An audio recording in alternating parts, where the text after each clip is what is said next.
जय हिंद, वंदे मातरम। आप सभी का स्वागत है सक्सेस वर्ल्ड एमसीक्यू चैनल पर।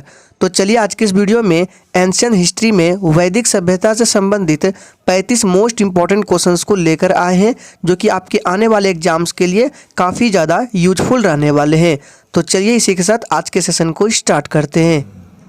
तो आज के सेशन का फर्स्ट क्वेश्चन है, पूर्व वैदिक या ऋग वैदिक संस्कृति का काल किसे माना जाता है। और फ्रेंड्स, अगर आपको पहले से किसी भी प्रश्न का आंसर आता है तो आप लोग कमेंट बॉक्स में आंसर जरूर करेंगे, ताकि आप सभी का जितना भी डाउट हो सारा डाउट क्लियर हो सके। तो देखिए, पूर्व वैदिक या ऋग वैदिक दोनों एक ही है। संस्कृति का काल माना जाता है 1500 ईसा पूर्व से 1000 ईसा पूर्व। ऑप्शन ए इस प्रश्न का बिल्कुल सही जवाब हो जाएगा। आप लोग ध्यान रखिएगा, वैदिक काल के दो भाग है। एक आपका है ऋग वैदिक काल और दूसरा है उत्तर वैदिक काल। यहाँ पे पूछा जा रहा है ऋग वैदिक काल। नेक्स्ट क्वेश्चन को देखते हैं, उत्तर वैदिक संस्कृति का काल किसे माना जाता है। अभी हमने ऊपर देखा ऋग वैदिक काल किसे माना जाता है, तो 1500 से 1000 ईसा पूर्व ये ऋग वैदिक काल है। लेकिन यहाँ पूछ रहा है उत्तर वैदिक संस्कृति काल। इसका सही जवाब है ऑप्शन बी, 1000 से 600 ईसा पूर्व। दोनों को ध्यान रखना है, इंपॉर्टेंट है। नेक्स्ट क्वेश्चन देख लेते हैं, इनमें से किस फसल का ज्ञान वैदिक काल के लोगों को नहीं था। काफ़ी बार ये प्रश्न एग्जाम में पूछा गया है। इस प्रश्न का सही जवाब है तंबाकू। वैदिक काल के लोगों को तंबाकू का ज्ञान नहीं था, बाकी जौ, गेहूं, चावल ये सभी का ज्ञान था। नेक्स्ट क्वेश्चन देखते हैं, वेदों की संख्या कितनी है। इसका सही जवाब है वेद 4 है। कौन कौन से हैं? ऋग्वेद है, यजुर्वेद है, अथर्ववेद है और सामवेद है। और आपसे एक प्रश्न पूछा जाता है कि सबसे प्राचीन वेद कौन से हैं, तो याद रखना है ऋग्वेद सबसे प्राचीन वेद है। और सबसे बाद का वेद कौन है, तो अथर्ववेद जो है ये सबसे बाद का वेद है। नेक्स्ट क्वेश्चन है, भारत के राज्य चिन्ह में प्रयुक्त होने वाले शब्द सत्यमेव जयते किस उपनिषद से लिए गए हैं। ये प्रश्न आपके एग्जाम के लिए मोस्ट इंपॉर्टेंट रहेगा। इस प्रश्न का सही जवाब है ऑप्शन ए, मुंडकोपनिषद। भारत के राज्य चिन्ह में प्रयुक्त होने वाले शब्द सत्यमेव जयते इसे मुंडकोपनिषद से लिया गया है। नेक्स्ट क्वेश्चन देखते हैं, भारतीय संगीत का आदि ग्रंथ किस वेद को माना जाता है। इस प्रश्न का सही जवाब है ऑप्शन डी, सामवेद को। सामवेद को भारतीय संगीत का आदि ग्रंथ माना जाता है। ऋग्वेद जो है ये सबसे प्राचीन वेद है, ध्यान रखना है। नेक्स्ट क्वेश्चन है, पुराण की संख्या कितनी है। तो आपको पता होना चाहिए वेद कितने हैं, 4 है। पुराण कितने हैं, तो पुराण 18 है। ऑप्शन ए इस प्रश्न का बिल्कुल सही जवाब हो जाएगा। नेक्स्ट क्वेश्चन है, गायत्री किस पुस्तक में मिलता है। इसका सही जवाब है गायत्री मंत्र जो है यह ऋग्वेद में मिलता है। ऑप्शन ए इस प्रश्न का बिल्कुल सही जवाब हो जाएगा।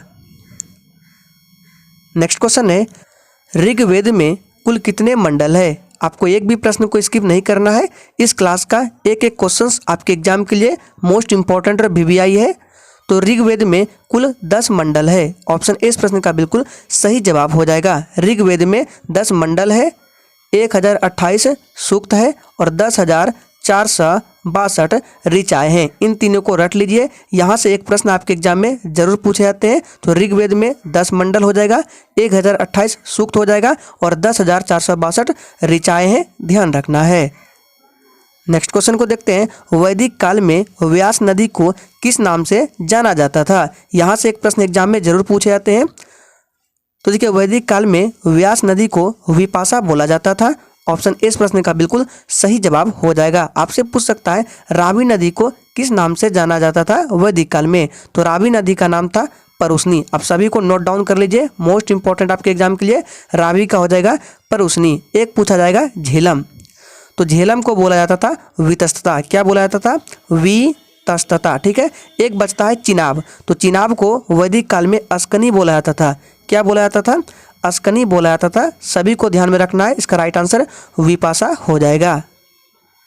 नेक्स्ट क्वेश्चन को देखते हैं, ऋग्वेद में सबसे महत्वपूर्ण तथा पवित्र नदी मानी जाती थी। ये प्रश्न आपके एग्जाम के लिए कतई जर प्रश्न है, इसको रट लीजिए। तो देखिए, इस प्रश्न का आंसर अक्सर बच्चे गंगा को टिक करते हैं, लेकिन देखिए ऋग्वेद में सबसे महत्वपूर्ण तथा पवित्र नदी सरस्वती को मानी जाती थी। इस प्रश्न का राइट आंसर ए हो जाएगा। सही से देख लीजिए।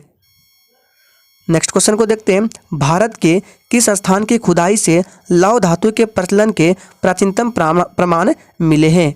आपको ये भी ध्यान में रखना है कि लोहे की जो खोज है वैदिक सभ्यता में ही हुई थी। और इस प्रश्न का सही जवाब हो जाएगा ऑप्शन बी हो जाएगा अतरंजी खेड़ा से। ध्यान रखना है, 20 प्रश्न का बिल्कुल सही जवाब है। नेक्स्ट क्वेश्चन देखते हैं। चरक संहिता नामक पुस्तक किस विषय से संबंधित है? इसका सही जवाब है ऑप्शन सी चिकित्सा। चरक संहिता नामक पुस्तक जो है ये चिकित्सा से संबंधित है, ध्यान रखना है। नेक्स्ट क्वेश्चन है। किस वेद में जादुई माया और वशीकरण का वर्णन मिलता है? इसका सही जवाब है ऑप्शन डी अथर्ववेद में। अथर्ववेद में जादुई माया और वशीकरण का वर्णन मिलता है। नेक्स्ट क्वेश्चन है।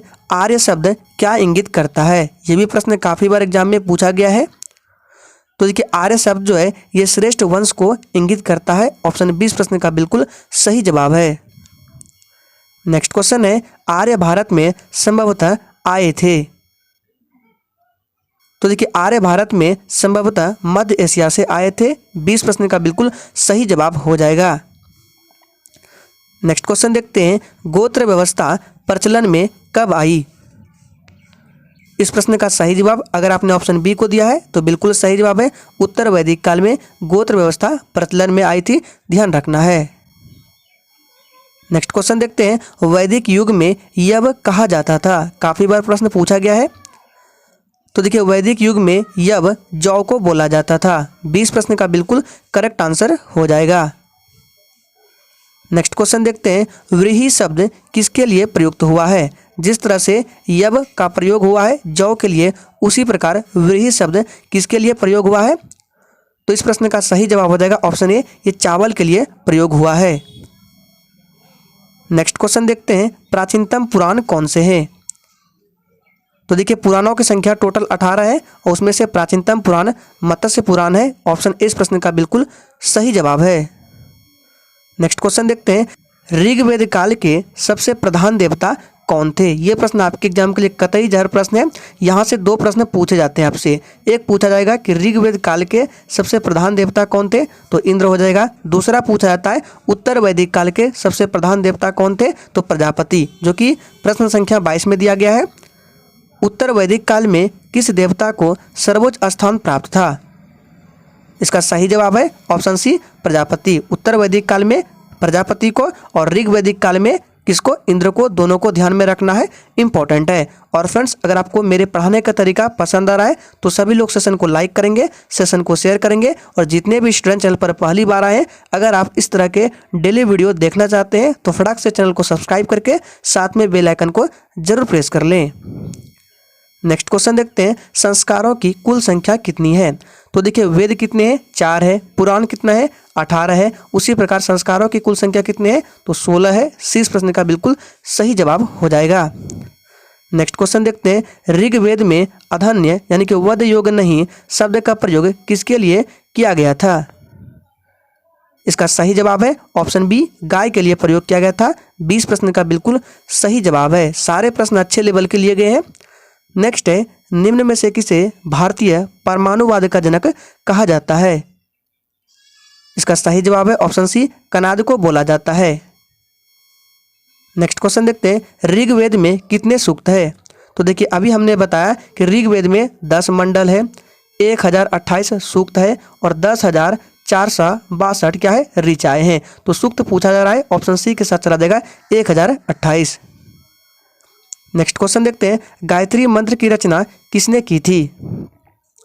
तो देखिए गायत्री मंत्र का उल्लेख ऋग्वेद में मिलता है और गायत्री मंत्र की रचना विश्वामित्र ने। ऑप्शन 20 प्रश्न का बिल्कुल करेक्ट आंसर हो जाएगा। और फ्रेंड्स सेशन के एंड में अपना अपना स्कोर जरूर देना है कि आपने कितने प्रश्नों के सही जवाब दिए हैं। आर्यों का प्रिय पशु कौन सा था? इसका सही जवाब है ऑप्शन ए घोड़ा। देखिए आर्यों का प्रिय पशु गाय नहीं था, घोड़ा था। भले ही गाय का अघन्य के लिए शब्द प्रयोग हुआ है, लेकिन आर्यों का प्रिय पशु घोड़ा था। ध्यान रखना है, आपको गलत आंसर नहीं करने हैं। नेक्स्ट क्वेश्चन है। ऋग्वेद में सबसे अधिक बार किस नदी का उल्लेख हुआ है? यह प्रश्न कई बार एग्जाम में रिपीट हो चुका है। तो देखिए ऋग्वेद में सबसे पवित्र नदी सरस्वती को माना जाता है। ठीक है। और ऋग्वेद में सबसे अधिक बार उल्लेख हुआ है सिंधु का, ध्यान रखना है। सबसे पवित्र कौन है? सरस्वती है, और सबसे अधिक बार उल्लेख सिंधु का हुआ है, ध्यान रखना है। नेक्स्ट क्वेश्चन देखते हैं, आर्यों की भाषा कौन सी थी? तो देखिए आर्यों की भाषा संस्कृत थी, याद रखिएगा, इंपॉर्टेंट प्रश्न आपके एग्जाम के लिए। नेक्स्ट क्वेश्चन है, आर्यों की सभ्यता कैसी थी? तो देखिए आर्य से पहले हड़प्पा सभ्यता, जो कि एक शहरी सभ्यता थी, ठीक है। आपको दोनों को याद रखना है, हड़प्पा सभ्यता शहरी सभ्यता थी, लेकिन आर्यों की सभ्यता जो है ये ग्रामीण सभ्यता थी। दोनों को ध्यान रखना है, कंफ्यूज नहीं होना है। देखिए भले ही उल्टा आपको लग रहा है कि हड़प्पा सभ्यता शहरी सभ्यता हो जाएगा और आर्यों की सभ्यता ग्रामीण सभ्यता, ध्यान रखना है, ग्रामीण सभ्यता करेक्ट आंसर है। नेक्स्ट क्वेश्चन है, उपनिषद की संख्या कितनी है? तो देखिए वेद 4, पुराण 18। अब बात करते हैं उपनिषद। तो उपनिषद की संख्या कितनी है? 108 है। ऑप्शन ए इस प्रश्न का बिल्कुल करेक्ट आंसर हो जाएगा, सभी को ध्यान में रखना है। नेक्स्ट क्वेश्चन देखते हैं, प्राचीनतम व्याकरण अष्टाध्यायी के रचनाकार कौन है? इसका सही जवाब आप सभी जानते हैं, पाणिनि है। डी इस प्रश्न का बिल्कुल सही जवाब है। आज के सेशन का आखिरी प्रश्न है, तो आज के सेशन में वैदिक सभ्यता से संबंधित 35 मोस्ट इंपॉर्टेंट क्वेश्चंस को कराया गया, जो कि आने वाले एग्जाम्स के लिए मोस्ट इंपॉर्टेंट रहने वाला है।